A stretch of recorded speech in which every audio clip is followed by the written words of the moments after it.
day 3. So we had a short day Thursday. Yesterday was a full day Friday. Hiked 23.3 and did not intend to go that far. My intention was to hike 4 miles the first day, and got on trail a little late. It was getting dark. Rain was threatening to come in, and did. And so I made it 2 miles from the Laurel Creek up to Trail Boss Junction. Found a campsite right there at the junction, and so that was 2 miles. Then I got up next day and hiked all the way to Lick Skillet Holla. Decided I could keep going another 5 because we had a lot of daylight left, and got into there at the suspension bridge at Trent's Grocery at the same time I'd left the previous day starting. So that was a 23.3 day. Got a campsites. There are campsites on both sides of the suspension bridge. However, I chose to be on the other side away from the road.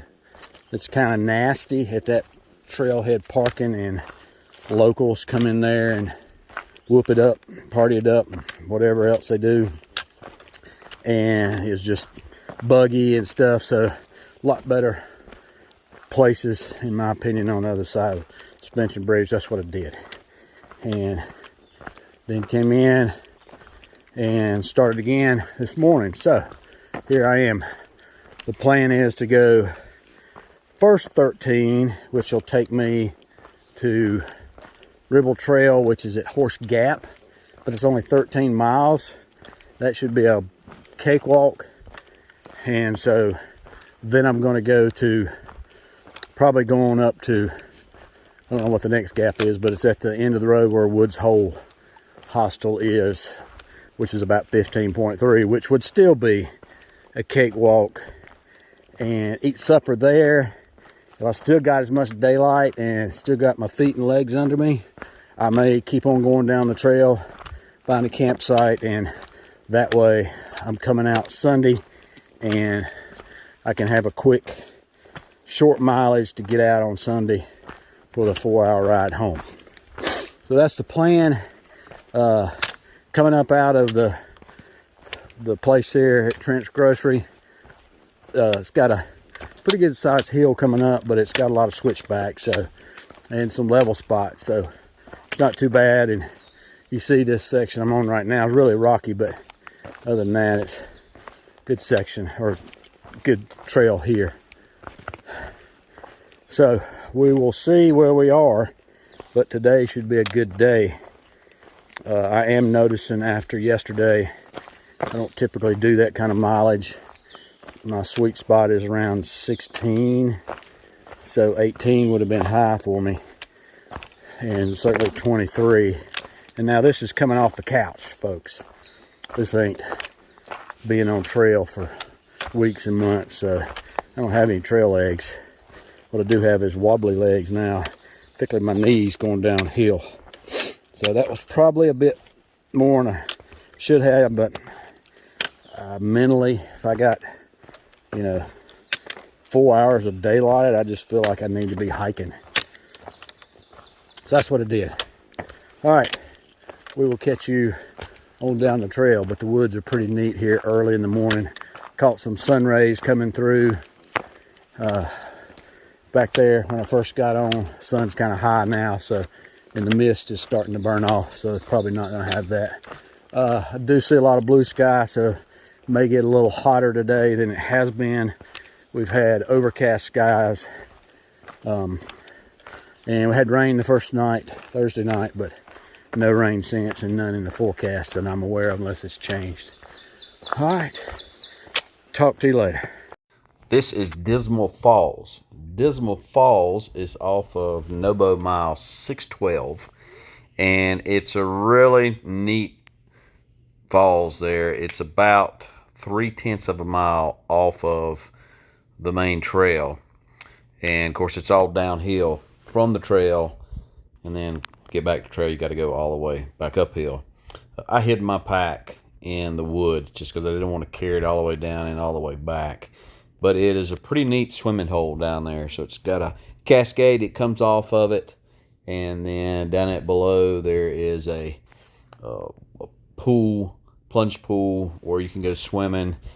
Doesn't look like there's a significant hydraulic there, except if there was a significant water coming over. In this case there wasn't, so it looked like it was pretty normal flow. Of course the water you can use as a water source, but as always you need to filter the water. But really need to stop and see this. Well, I wanted to show you this beautiful forest of conifers through here. It's really pretty. Probably enjoying it more if I didn't hurt. I stopped back there and took about 800 milligrams of ibuprofen. So I'm hoping that's going to kick in. But yesterday really pushed it, so that's a lesson learned. Just don't push it, even if you got the daylight. If you think you can, do what your body's comfortable with, and you know it's comfortable with for certain. Paying for it today. Knees, hips, plantar fascia, Achilles tendon, all that's aching, actually hurting enough to slow me down. Probably my pace on particularly flats is about half. Uphill about the same as on the flats, really. Downhill is probably half of that because of my knees. So just take it easy on your body, because I'm sure it'll take me weeks to recover from this. And if you're doing any length on the trail through hiking, you don't have weeks to recover. So do what you know you can do, and don't do any more until you know for certain your body's ready. But it's still beautiful out here, even hurting for certain. Well, here we are in the middle of nowhere. There's a freaking duck pond. So that might be nice to go swimming in if you were so inclined. When you come up the trail, Nobo, when you first get to it, you'll see a trail that goes up the dam. There's no point in going up that, wasting your energy, because right there's the trail, and you can just walk right up here and see what I'm looking at right now without going up there on the dam. And I'm kind of a purist. I believe I need to hit every length of the trail. So if I'd have come down the dam trail, I would have missed that trail, the dang trail, the dang AT. Anyway, pretty neat up here in the middle of nowhere. I wonder what around here prompted them to put a duck pond up. Usually it's used, I mean, they build a dam, so usually it's used for irrigation. All right, continuing the mission. Today has been the toughest day by far, particularly this climb up from Way Patty or Wumpity, I don't know how you say it, shelter.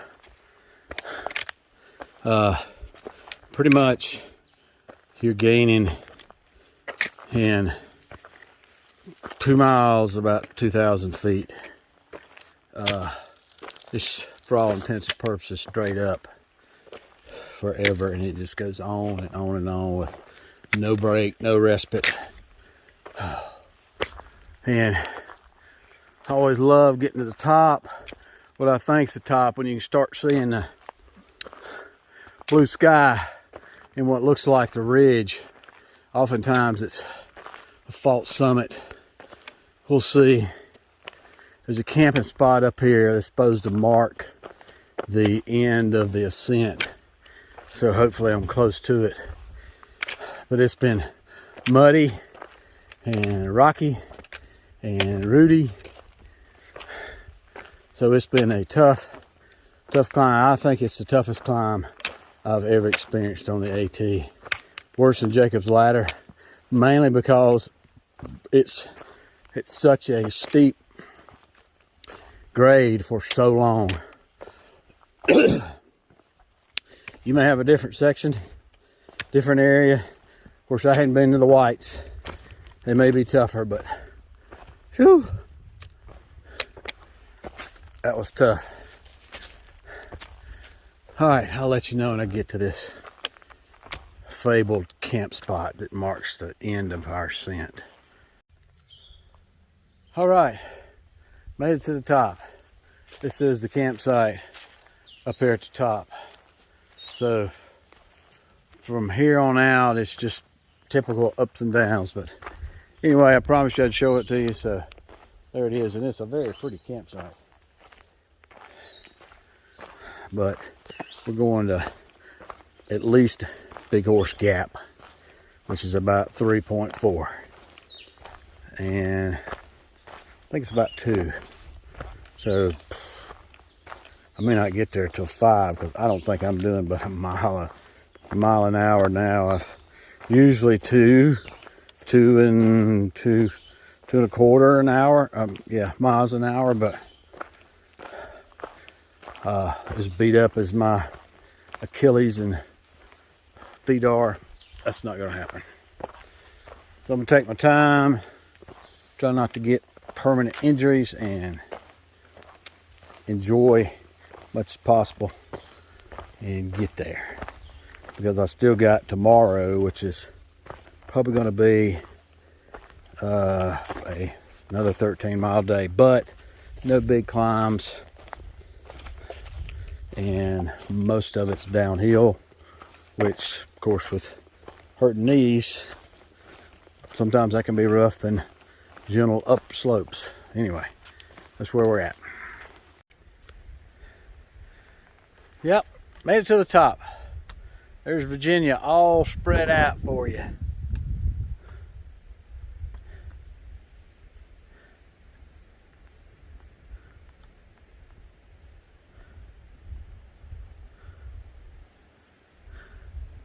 Gorgeous. Absolutely gorgeous.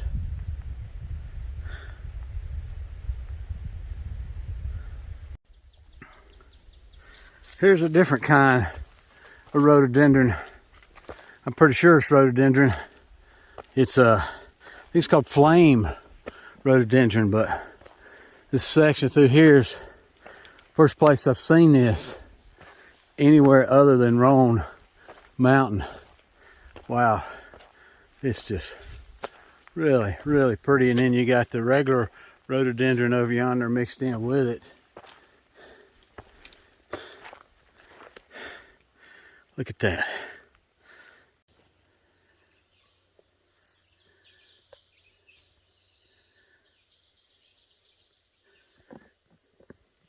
Listen to the birds.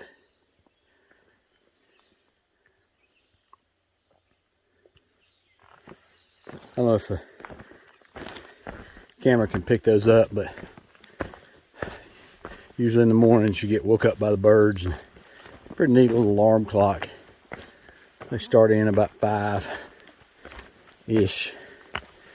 So, 20-minute check-in coming out of the road there just past the Ribble Trail Horse Gap. So, spent the night there at Horse Gap. Not a lot of spots to camp, although Dinosaur came in the next this morning and said that there was a great spot before you turn right down, before you turned up to come to the road. So missed that totally. But anyway, trail maintenance crew's been through here, and it may have been a while, but they've chopped down some of the undergrowth on each side, so you see it laying littered on the floor. Thanks a lot, guys. It's nice not to have to dodge it right in your face. Another thing that's nice is I'm not the first one up the trail this morning. So I'm not clearing cobwebs. I think Dinosaur and somebody else is. So we got it's a 500-foot climb over 1.5 miles, which is easy peasy compared to yesterday, which was 2,000 feet over 2 miles. So anyhow, feet are feeling great this morning. You know, I know y'all probably get sick and tired of hearing about my plantar fasciitis, but my good buddy 5'11", who hiked the foothills with us and is now through hiking and is somewhere halfway or more done, he's had plantar fasciitis. I've got other friends come along. He's had plantar fasciitis, and lo and behold, I met a guy whose trail name is Plantar, and that's because he's got plantar fasciitis. He's hiking in Hocus, which he says helps his. I didn't go the Hoka route just because I feel like I'm unstable on them, that I would roll my ankle more. And so I might go to try those after I wear these Brooks out, but got these Brooks Cascadia because they got a rock plate in them, and that seems to help because that rock plate is right there underneath your plantar fascia. So anyhow, been a great trip. I've got 11 and some change miles into Pearisburg, and that will be my terminus for this trip. And I'm slack packing it because Fresh Ground took everything out that I didn't need and threw it in a trash bag, and he's hauling it to the truck for me. So maybe that will help my feet as well. We will see. It's early in the 11 miles, that's for sure. You can see there ain't nothing but a lot of rocks and roots coming through here. But I wish I'd gotten up early. I really like hiking earlier in the morning, particularly before the mugginess sits in, as is the way of the Appalachian Trail. A lot of times you're hiking through shade anyway, so you just have to deal with the mugginess. All right, looks like the trail maintainers stopped back there, and we will continue Charlie Mike on down the trail. Get back to you in a bit. Well, I have made it to the top of this 525 climb in 1 mile and 4/10 in about 20 minutes. So it was a very, very gradual climb. Oh man, that was so awesome. Those are the towers over there we were at yesterday, and right under that is where we stayed. You can see where it drops down into the gap over there, but that's where we stayed last night. But I did want y'all to see this gorgeous, gorgeous view. Mountain range over there, and then Virginia spread out before you. If you can see that through the sun. Pretty significant cliff right here.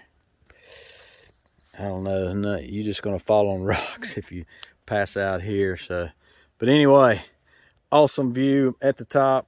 A few more little bitty ups and downs, but then it's all downhill into Pearisburg.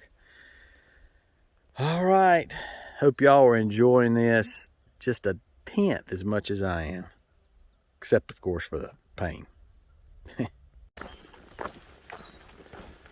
right, once you pass Doc's Knob Shelter, you'll start getting onto, then a little bit, a couple tenths, you'll get onto this logging road section of the trail. It's on logging road. So the good thing about logging roads are they're where the trail goes on them. One, they're wide, so typically a lot easier to keep them clean as far as crap growing on them from the sides.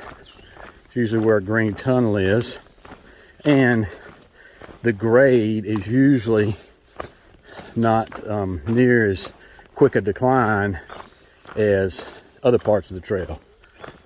So obviously that would be good for Sobo or Nobo. So that's what I like about when they're on a logging road. you generally see for a pretty good distance too. And if people are coming at you or going by you, a lot easier to let people get by you. Just step over to the side and keep going. So obviously this is a logging road. All right. So the history of the logging roads are that forest in the south, particularly North Carolina and Virginia, this part of Virginia, have been totally logged out. In other words, there's no virgin timber here. No old growth forest. The only old growth forest I'm aware of in North Carolina is the DuPont forest. So it's up around Brevard, North Carolina. So they logged everything out. One of the reasons was we had chestnut blight. So a chestnut tree was different, growing in the forest, different than a chestnut you might have in your backyard. Chestnut tree was the largest tree in the forest, second to, I think, redwoods and sequoias. It was huge. And I know that this area used to have chestnut because the Woods Hole Hostel barn was built in the 1850s, I believe, and it's built out of chestnut logs. Chestnut is very durable lumber, very thick, very thin growth rings. This means it's very dense, lasts a long time. So, but the chestnut blight came. When the chestnut blight came, there wasn't anything to do particularly back then, and really with blights now, not a lot they can do. Or insects like the pine beetle or woolly algarid, however you pronounce it, that wipes out whole groves of conifers. So the chestnut blight came, began wiping out chestnut trees, whole groves, and pretty much reduced them to being unusable. So rather than lose all of that timber, and probably part of the thinking then was that, hey, it's going to spread to other species as well, they began logging chestnuts, and along with it, whatever's in the way of the chestnuts, oaks, poplars, elms, you name it. So that's why you don't see really huge trees. Every now and then you'll see a huge one that escaped it, probably because it's crooked. Certainly back then, 150 years ago, the tree was a lot smaller and wasn't worth taking. But now, every now and then you'll see a huge tree that's 36, 48 inches maybe in caliper, meaning in diameter. But you don't see many of those. So that's kind of history of why all these logging roads. And of course, they went right up the Appalachian spine, and that was the easiest place for the folks that surveyed it and built the trail initially. Why they used them, because they didn't have to bushwhack through the woods as much. There you go. That's your history lesson. Now, I'm walking through Virginia now. Probably some Civil War places through here. Probably some logging roads where Union and Confederate soldiers used them to march to battle. So there's another little history for you to think about, the souls marching through these, because they were in the woods, stay off the main thoroughfare and get to wherever they're going without people seeing them, dragging cannons and everything else through logging roads. Of course, that would have been early logging roads. The Civil War was in the latter part of the 19th century. So there you go. All right, keep on trucking. All right, so once you get on top completely,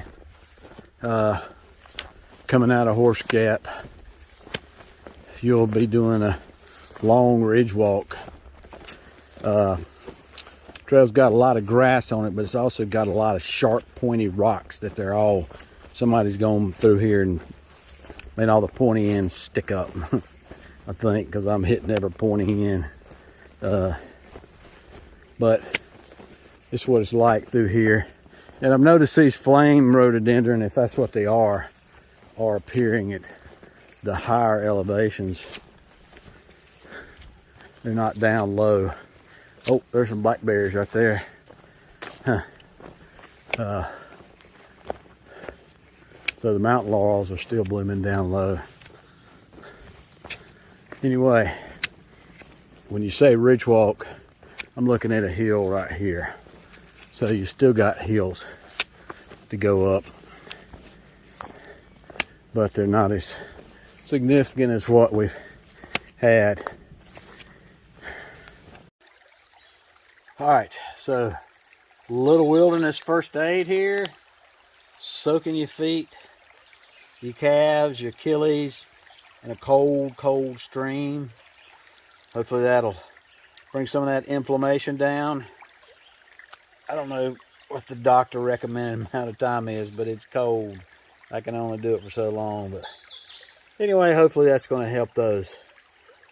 So if you come by, I think this is Kimberly Creek, be upstream to get your water of the bridge, else your water may taste like toe jam. All right, see you up trail.